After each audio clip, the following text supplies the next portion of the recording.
Adapun wawancara saya kali ini sama Bapak itu untuk memenuhi tugas kewirausahaan yang dilakukan oleh yang diperintahkan oleh dosen Daina Sari. Sebelumnya nama Bapak siapa ya Pak? Nama lengkap saya Bapak Sugianto. Terus Alamat alamat Desa Tegalioso, Kecamatan Probolinggo, Kabupaten Lampung Timur. umur dan pendidikan terakhir Bapak?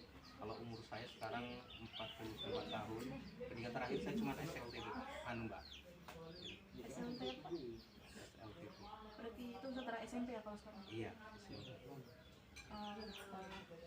Sebelumnya nama bisnis Bapak ini apa ya Pak? Kalau nama bisnis saya itu budidaya lebah madu, trigona dan apis cerana. Apa latar belakang Bapak menjalankan bisnis ini? Latar belakang saya sebenarnya itu bukan pribadi, kita dari kelompok. Karena apa? Kita di bawah naungan Taman Nasional Gambas, kita dibina oleh Taman Nasional Gambas untuk memberikan kelompok tanggungan. Kebetulan sekretariat kita di rumah kita sendiri ini karena kita dipercaya untuk menjadi ketua KTH-nya. Berapa modal yang Bapak butuhkan untuk memulai bisnis ini Pak? Kalau dihitung modal, dulu kita dimodalin dari Taman Nasional Gambas. Itu yang pertama, untuk modal yang pertama dulu apis cerana. Untuk apis cerana itu sekitar 38 setup, dan dari 31 setup itu memang berkurang karena apa? Kalau apis cerana itu lebahnya kan menyengat, jadi kita terus beralih karena anggota kita pada takut dengan lebah yang menyengat itu. Akhirnya kita beralih ke trigona atau lebah kelanceng. Lebah kelanceng ini kita dimodali juga dari Taman Nasional Gambas itu sekitar 15 log waktu itu, dan kemarin bertambahan juga dari mitra Taman Nasional Gambas 15 log. Jadi jumlah sekarang seluruhnya ada 30 blok, dan kelebihannya itu kita hasil sendiri dari KTH itu sendiri. Apa saja sikap yang perlu diterapkan dalam menjalankan bisnis? Yang jelas kalau di kelompok itu, sekarang kita organisasi kelompok itu, kita harus yang pertama saling percaya. Karena apa? Di antara pengurus, kalau kita udah nggak ada sifat saling percaya, kemungkinan kelompok itu nggak akan berjalan. Yang pertama itu. Yang kedua, kekompakan antara ketua, pengurus ataupun anggota itu masih ada menjalin kekompakan karena kita berkelompok. Kalau kekompakan itu udah nggak terjalin, itu nggak mungkin bisa berjalan gitu. Itu kalau di kelompok seperti itu. Kiat-kiat apa nih Pak yang biar usaha Bapak ini bertahan sampai sekarang? Ya, di salah satunya tadi saya katakan, kalau kita ingin ini bertahan sampai sekarang, untuk kelompok taninya madunya itu lebah madunya itu menghasilkan produksi, itu yang jelas kita perlu kerja keras. Kalau kita nggak mau bekerja keras, sekarang ibaratnya ada modal nih, nggak kita tanamkan, nggak kita jalankan, kan nggak bakalan berjalan. Kita ada modal nih untuk usaha, ibaratnya buka warung, buka toko, tapi modal itu cuma kita diamkan di rumah atau cuma ditabung, kan nggak akan berjalan. Sama aja dengan kelompok ini, kita ada modal, dimodali dari Taman Nasional, ada lebah yang bisa menghasilkan madu. Bagaimana sih cara lebah itu bisa menghasilkan madu, bisa memproduksi madu? Itu tadi salah satunya, kita harus bisa bekerja keras antara anggota dan pengurus. Gimana sih kedepannya biar kita kelompok kita bisa maju? Mungkin itu satunya itu. Siapa aja Pak sasaran dari produk yang Bapak jalankan?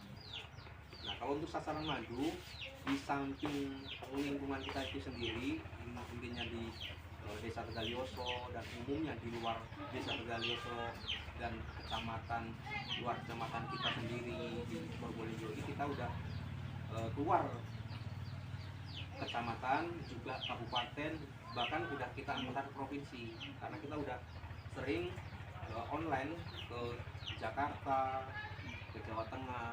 Itu salah satunya sasaran kita. Juga kita mengisi di apotik-apotik yang udah kenal dengan kita gitu. Kenal dengan produk-produk kita tadi. Apakah Bapak membutuhkan karyawan untuk menjalankan usaha ini? Nah, untuk karyawan itu positif. Kalau kita emang dari jumlah log itu udah banyak, tetap kalau kita sendiri itu nggak mungkin. Apalagi untuk perawatan, karena walaupun lebah madu ini juga perlu perawatan, nggak kayak ibaratnya apa, kayak ayam juga jadi ternak ayam juga itu kan perlu perawatan, kayak lebah ini juga perlu perawatan karena lebah ini juga ada predatornya, nggak cuman kita taruh lock nanti waktunya panen kita panen gitu aja. Jadi ada perawatan khusus ibaratnya lah kalau untuk lebah madu ini juga. Sejak kapan usaha Bapak dimulai? Nah, kita budidaya lebah madu ini dulu mulai tahun 2018 yang itu tadi dibina oleh Taman Selar, berjalan selama 5 tahun dan sekarang ini adalah tahun terakhir. Kalau 2018 sekarang 2023 berarti selepas tahun ini kita udah mandiri, insya Allah kita harus bisa mandiri karena Taman Nasional Gambas itu memberikan program kepada kita, anggota kita itu cuma selama 5 tahun gitu. Berapa keuntungan yang Bapak dapatkan dalam usaha itu? Atau mungkin sebulan? Nah, kalau keuntungan itu memang kita bikin rata-rata aja lah, bersih mungkin dalam 1 bulan itu 1 juta lah Mbak, kita bikin bersih itu aja. Karena lebah ini nggak pasti kita tiap hari panen ataupun seminggu sekali kita panen. Kadang di saat memang lebah itu kita waktunya panen kita panen, kadang udah waktunya kita panen ternyata nggak ada madunya. Pokoknya itu nggak jadi nggak bisa dijamin kalau 1 bulan itu bisa panen juga enggak. Tapi bisa juga ada yang lebah karena apa? Lebah ini macam-macam. Ada yang koloninya kuat, ada yang lemah. Kalau koloninya kuat bisa sebulan sekali kita panen rutin. Ada juga yang bahkan ada 2 bulan 3 bulan baru bisa kita panen juga ada seperti itu. Karena lebah itu nggak sama. Gitu. Ada nggak sih Pak suka duka Bapak jalanin bisnis ini? Kalau ada apa Pak? Ada, suka dukanya ada. Yang jelas pertama, kalau susahnya itu kalau kita lagi pemindahan jenis lebah cerana. Itu dulu kita yang lagi mindahin, kawan anggota kita sana nyampe bengkak-bengkak semua badannya itu susahnya di situ. Tapi di saat sukanya atau senangnya, di saat kita mulai panen madu kan, kita senang dapat madu, bisa minum madu gratis, bisa jual madu gitu loh. Itu senangnya di situ. Tapi susahnya tadi kalau di saat kita lagi berburu lebah liar itu untuk kita budidaya, emang agak susah gitu, nggak segampang yang kita bayangkan gitu loh. Padahal oh iya, budidaya lebah itu gampang, nggak perlu nyari pakan, nggak perlu kita ngasih makan begitu, cuman kita siapin tanam bunga aja, kita tunggu panennya. Itu nggak seperti itu sebenarnya. Ada gampangnya, ada susahnya gitu, ada senangnya, ada enggaknya gitu. Senangnya itu tadi di saat kita lagi panen kita ada minum madu gratis, nggak perlu beli gitu loh. Itu senangnya di situ. Ini ada lagi usaha madu ini pekerjaan utama Bapak apa sebagai sampingan? Kalau madu ini kalau sampingan apa yang membuat Bapak merintisnya? Itu kalau ini buat sampingan aja Mbak. Kalau mau budidaya lebah madu di mana saja itu kayak kita ibaratnya kerja kita ibaratnya ini kayak Mbak ini sebenarnya saya nih misalnya kantor di rumah pulang dari kantor ngapain sih kita bisnis untuk tambahan ekonomi kita sehari-hari. Salah satunya ini budidaya lebah madu. Jadi usaha lebah madu ini bukan ibaratnya apa ya yang harus kita jalankan, ibaratnya kita wajibkan apa gimana ya Mbak untungnya ini. Jadi ini yang jelas budidaya lebah madu ini usaha sampingan gitu. Apa yang Bapak terapkan supaya bisnis ini berkembang? Ya jelas ya kita pertahankan dari mulai perawatannya, mungkin dari penyiapan pakannya agar lebah itu bertahan sampai sekarang. Karena apa, lebah ini juga kalau nggak dirawat, nggak dikasih itu makanan, ibaratnya tumbuhan ditanemin bunga, terus bunga itu nggak dirawat, nggak disiram, lama-lama musim paruh juga mati bunga itu. Dan lebah itu membutuhkan bunga-bunga tersebut gitu. Pakan ini karena apa, lebah ini yang dibutuhkan adalah nektar, salah satunya polen itu pakannya, terus resin. Kalau tumbuhan mati nggak kita jaga dari perawatannya, dari penyiraman segala macamnya, pemupukannya, ya jelas lebah ini nggak bisa bertahan sampai sekarang. Ada nggak sih Pak inovasi pekerjaan di bidang lain Bapak? Kalau saya kebetulan aja emang produknya itu tani gitu. Ya tanam jagung lah, tanam singkong, itu tanam karet segala macam itu. Sekarang kita kerjanya di desa ini merapikan, nggak fokus ke satu kerjaan. Mana yang bisa menghasilkan itulah kita yang kita kerjakan. Berarti produk apa aja yang Bapak perjualbelikan? Ya kalau sekarang ini kita perjualbelikan salah satunya ya di produk kita ini madu. Nanti pas musim panen jagung yang kita jual, musim panen singkong yang kita jual. Dan alhamdulillah istri saya juga buka warung walaupun kecil-kecilan gitu. Itu salah satunya. Bagaimana tips promosi yang Bapak gunakan sehingga menarik pengunjung buat datang ke bisnis Bapak? Mungkin triknya itu ya beda-beda sih Mbak ya. Kadang kita cuman perkenalan karena kita apa Mbak, kita kan buka juga sekolah lebah nih. Nah kebetulan alhamdulillah yang mengisi itu saya sendiri gitu loh. Jadi di saat kita memberikan pelajaran kepada kelompok-kelompok tani yang baru, itu salah satunya kita juga membawa produk-produk kita. Di mana saat kita ada undangan di stand pameran dan kita dapat undangan, yaitu kita pamerkan produk-produk kita. Ini loh produk dari KTH Wanakarya Desa Tegalreso yang kita bawa, ada madu, ada bipolen, ada royal jelly, ada propolis seperti itu. Ada nggak hal terberat yang Bapak alami dalam melakukan usaha ini? Yang jelas ya ada juga sih sebenarnya di saat kita dibilang berat nggak berat, tapi ya gimana, karena kita kan resikonya ini ya berat juga Mbak, karena lebah ini kan ya itu tadi, lebah itu nggak semua lebah nggak ada yang minat itu ternyata di situ. Kadang-kadang kita peminat itu ingin nambah lebah mani nih, kita mau beli belum dapat uang, kita pasang jebakan itu agak lumayan karena kita harus berjuangnya nyari bibit itu di daerah area hutan gitu, daerah-daerah perkebunan gitu.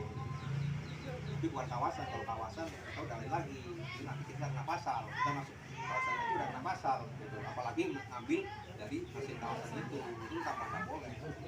Itu bukan jalan kebun kita yang ada di lingkungan Taman Nasional Gambas. Biar karet, kita pasang. Gimana cara Bapak menarik perhatian konsumen Bapak? Ya salah satunya itu tadi kita pamerkan produk kita, logo kita itu, oh iya ini.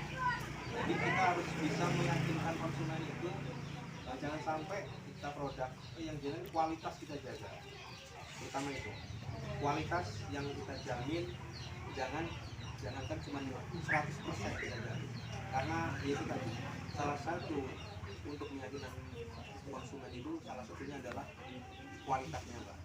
Kualitas terjamin 100%. Kalau madu itu harus murni. Usaha Bapak ini udah punya cabang belum selain yang dikelola ini?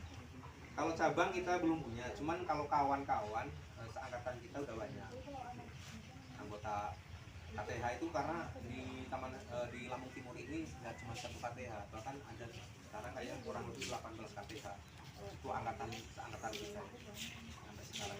Jadi udah banyak. Cuman itu bukan cabang, cuma kawan, jadi tetangga desa, dan itu masih satu kabupaten. Karena Bapak menanggapi usaha lain yang memang penjualannya sama dengan Bapak punya. Nah justru kalau ada kawan yang lain itu justru malah lebih bagus menurut saya. Karena apa? Di saat kita, contoh seperti sekarang ini, saya ini punya produk banyak dan kita penjualannya lagi susah sebenarnya. Karena apa? Namanya jual beli itu nggak pasti tiap hari itu lancar. Bahkan kadang sampai 1 bulan, 1 tahun itu madu belum laku. Walaupun madu itu nggak punya ibaratnya kadaluarsa atau expired, dia tetap selama itu murni nggak mengandung ibaratnya unsur racun atau gimana itu enggak. Yaitu di saat ada kawan ataupun teman terus ibaratnya tunggal jenis bisnis itu sama dengan kita, itu malah menurut saya bagus. Karena apa?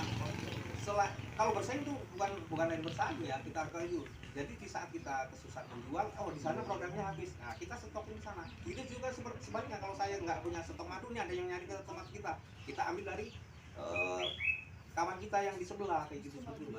Iya, jadi dari itu, jadi bisa kerja sama gitu kalau menurut saya. Gitu. Karena nggak semua KTH itu bisa menghasilkan madu Mbak, seperti itu. usaha yang Bapak jalani agar memiliki inovasi dalam produk yang dipasarkan? Yang jelas itu tadi, pertama strategi itu ya usaha kerja keras, sama di saat ada tawaran biar gimana sih, ataupun minta lembaga-lembaga yang terkait di sini, taruhlah kayak kehutanan di kantor Taman Nasional Legambas, gimana sih Pak ini minta dukungannya, kita udah punya produk nih, ini juga dari Taman Nasional, gimana sih produk kita biar cepat pemasarannya lebih ke atas gitu, biar terkenal ibaratnya Pak. Ya bisa, kita kan ada waktu itu kan, ya itu tadi salah satunya adalah kita nanti udah usut ke sana karena itu ada kelompok kita tidak register, nanti kan ada undangan, oh ini Pak ada di sini ada stand pameran, bisa nggak pamerin produk Taman Box ini, nah gitu, seperti itu salah satunya Mbak. Mengapa bisnis ini dilakukan di daerah Bapak ini? Nah, ini bagus ini Pak. Nah, kenapa budidaya lebah madu taruh di tempat kita? Karena salah satunya Pak, desa kita itu desa penyangga. Desa penyangga itu karena kita ada konflik antara gajah dengan manusia. Nah, untuk ibaratnya dari pemerintah itu kan Mbak, kalau tanaman kita rusak dari satwa liar itu, dari gajah, dari amukan gajah rusak itu kan nggak ada ganti ruginya. Nah, disinilah Taman Nasional Waigambas itu mempunyai inisiatif ataupun program yang mana tujuannya itu untuk mengentaskan ataupun meringankan beban masyarakat desa penyangga. Salah satu di sini desa Begalis itu tadi karena dari negara itu ataupun pemerintah, tanaman yang udah dirusak gajah itu nggak ada ganti rugi, dan sampai sekarang pun nggak ada undang-undangnya gitu sampai sekarang.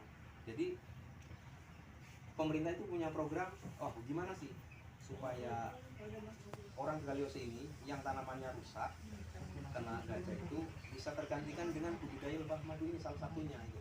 Ini sebenarnya untuk menambah perekonomian masyarakat sebenarnya. Tapi kalau masyarakat itu ya sadar, kalau nggak sadar ya ngapain nih budidaya lebah kayaknya.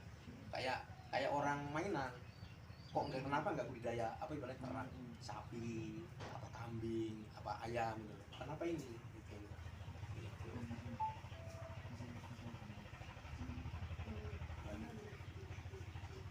Ketika bisnis lebah madu ini mengalami kerugian, pernah kepikiran buat nyerah nggak?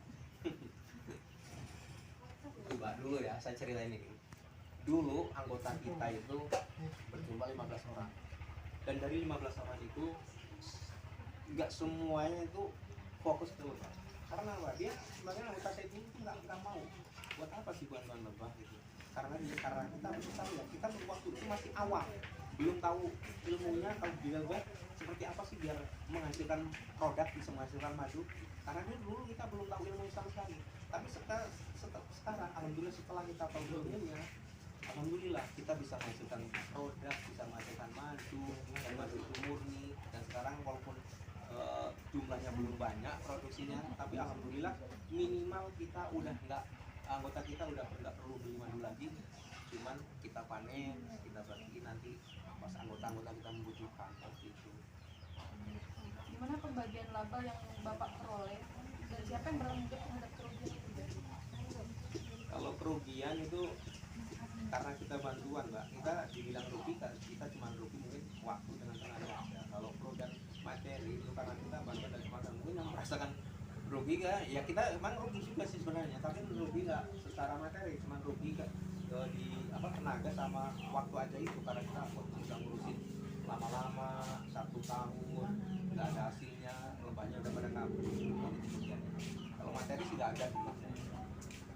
Gimana respon konsumen terhadap lebah madu yang Bapak tawarkan? Alhamdulillah Mbak, karena kita berani jamin kualitas dari produk madu itu, kita jamin murni, dan kita ibaratnya apa, garansi seandainya memang madu ini palsu, nggak ada campurannya, boleh kembalikan lagi ke saya, uang kembali gitu. Apa perbedaan atau nilai lebih produk Bapak dengan produk usaha di tempat lain? Maksudnya gimana? Nilai lebih yang apa sih nilai lebih madu Bapak ini daripada di luar? Nah itu tadi lebih, kenapa larinya ke kita itu tadi, karena kita pertama kita udah berani jamin bahwa produk kita itu 100% murni.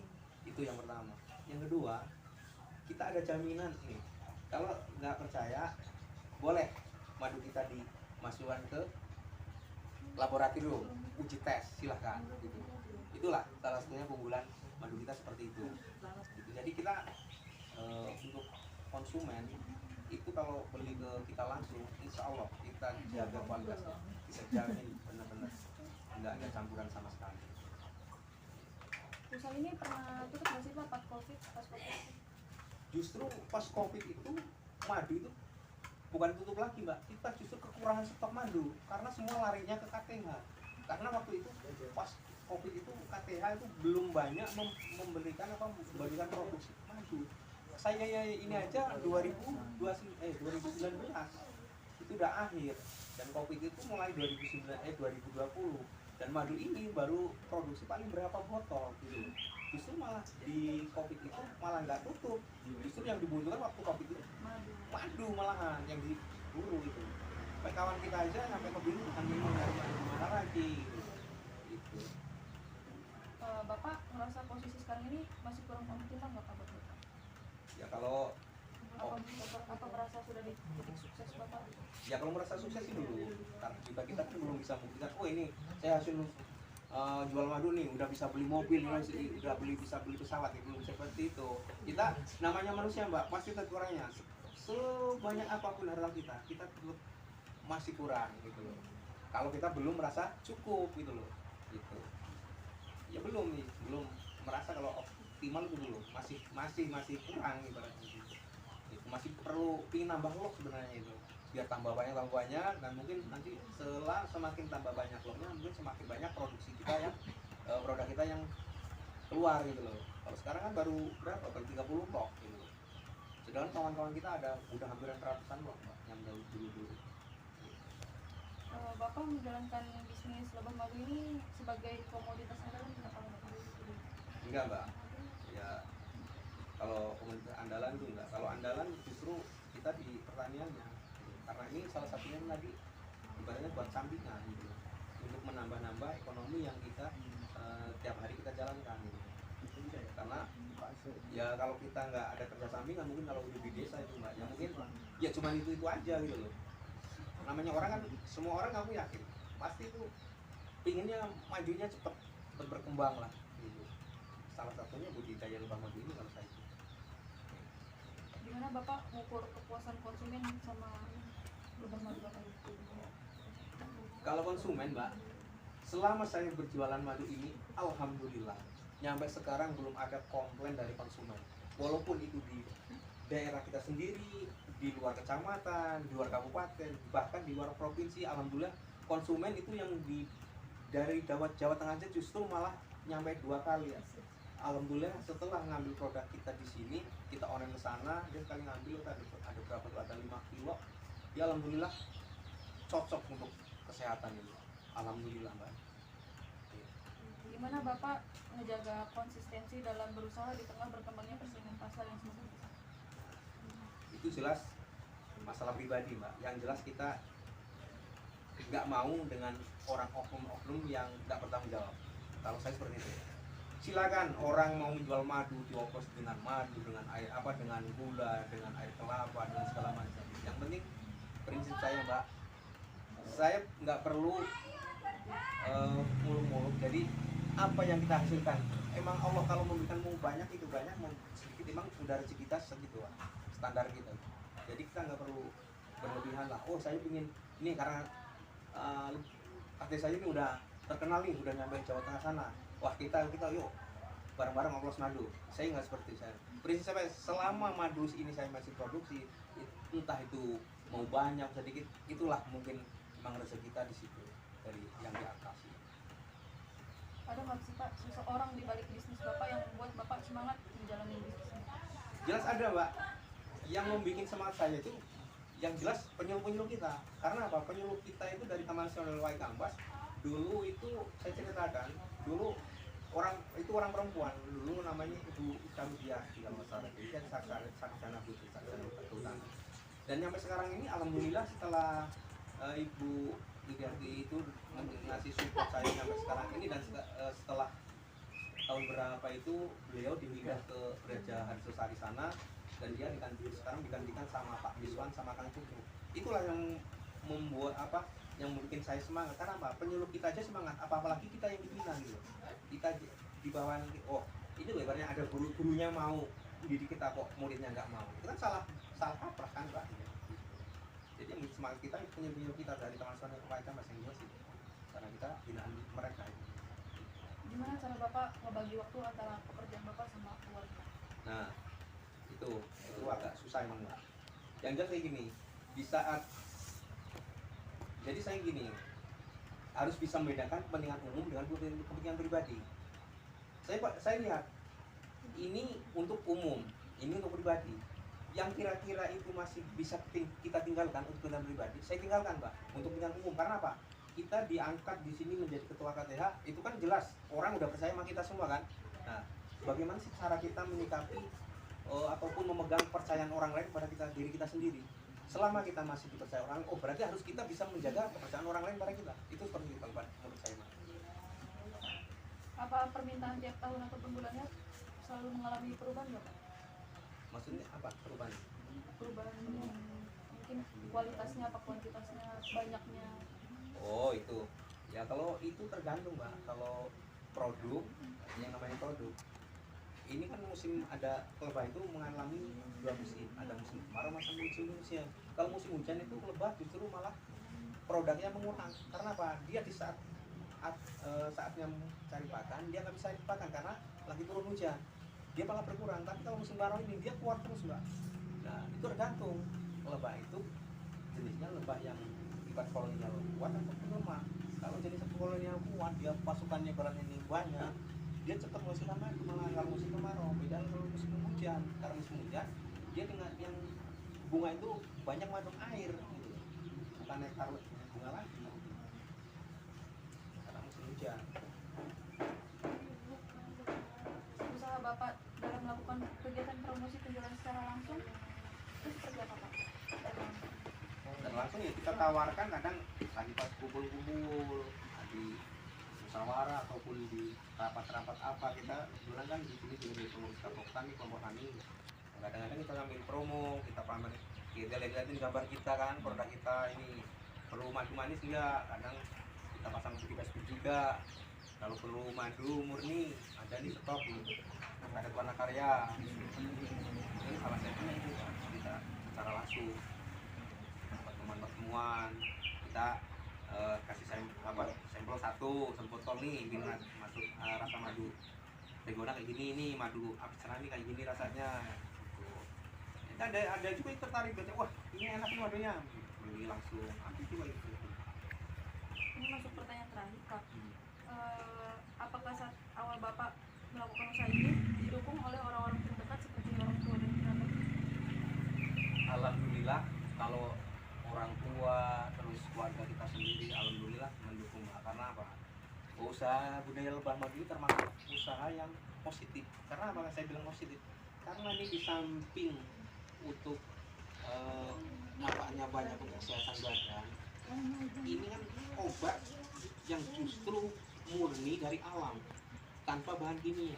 Itu menurut keluarga saya seperti itu. Kenapa? Yuk, yang jelas sudah dijelaskan itu juga di Al-Quran itu bahwa obat segala macam penyakit ya sebenarnya madu ini Mbak. Karena apa? Sekarang obat-obat kimia ya kita ngeliat itu salah satunya produk Sido muncul itu pun nggak ketinggalan nantinya. Kenapa? Karena madu ini salah satu obat yang walaupun nggak tanpa campuran pun bisa mengobati penyakit gitu. Contohnya batuk pilek bisa pakainya Trigona ini gitu. Itu jadi manfaatnya madu ini sangat banyak sebenarnya. Karena orang itu kadang orang awam nggak tahu sih, oh madu manfaatnya untuk apa sih, oh bipolen itu manfaatnya untuk apa saja sih, karena dia mereka itu nggak tahu banget. Tapi seandainya tahu, oh madu ini kandungan seperti ini, insya Allah Mbak, orang madu ini orang larinya ke madu dulu sebelum ke kimia gitu. Karena ini benar-benar murni itu, nggak ada bahan kimia sama sekali gitu. Dan dia pun nggak, walaupun mau 1 tahun 2 tahun nggak ada masa expired ataupun ibaratnya kadaluarsa, karena ini murni dari alam gitu. Mungkin Bapak pertanyaan dari saya. Ada pesan-pesan dari Bapak? Ya kalau pesan dari saya mungkin yang terakhir nih ya, untuk mbak-mbaknya atau mama-saya, pokoknya semua lah, pokoknya orang yang kira-kira ini kan kaitannya dengan madu kan, produk kita kan madu. Jadi sekarang banyak oknum-oknum yang nggak bertanggung jawab gitu. Jadi kalau beli madu jangan sembarangan, saya pesannya seperti itu. Karena apa? Sekarang kayak musim pandemi kemarin itu banyak sekali mbak oknum-oknum yang nggak bertanggung jawab, yaitu ngoplos madu murni dengan gula, ada lagi yang katanya dengan air kelapa segala macam, yang penting dia menghasilkan uang. Iya, karena Tapi iya, itu lagi gencar-gencarnya nah dari itu madu. karena orang banyak yang butuhkan, dan orang yang nggak bertanggung jawab, oknum yang bertanggung jawab itu dia butuhnya uang gitu loh. Biar ini kesempatan untuk kita mencari duit gampang ini, mumpung ada madu sedikit, satu botol jadikan 2 botol. Itulah saya pesannya sama kawan-kawan ataupun orang-orang di sekeliling kita, kalau beli madu untuk sekarang ini ya hati-hatilah, carilah sumber yang benar-benar positif, bahwa itu benar-benar berani menjamin kualitas madu dari madu itu 100% murni. Karena berat mbak kalau kita nyampe menjual madu kok oplosan, apalagi kita di bawah naungan Taman Nasional Gambas, kita nggak mau nanggung resikonya seperti itu. Karena kita udah jamin, insya Allah kalau yang kita ambil madu yang kita jual ke daerah kita, juga luar daerah kita, itu kita jamin kualitasnya murni. Itu udah sebenarnya komitmen dari KTH Wanakarya Desa Tegalenso, Kecamatan Probolinggo, Kabupaten Lampung Timur. Itu komitmen kita seperti itu. Karena saya selaku ketuanya nggak mau KTH kita itu tercoreng gara-gara madu oplosan. Itu saja. Mungkin cukup Pak. Terima kasih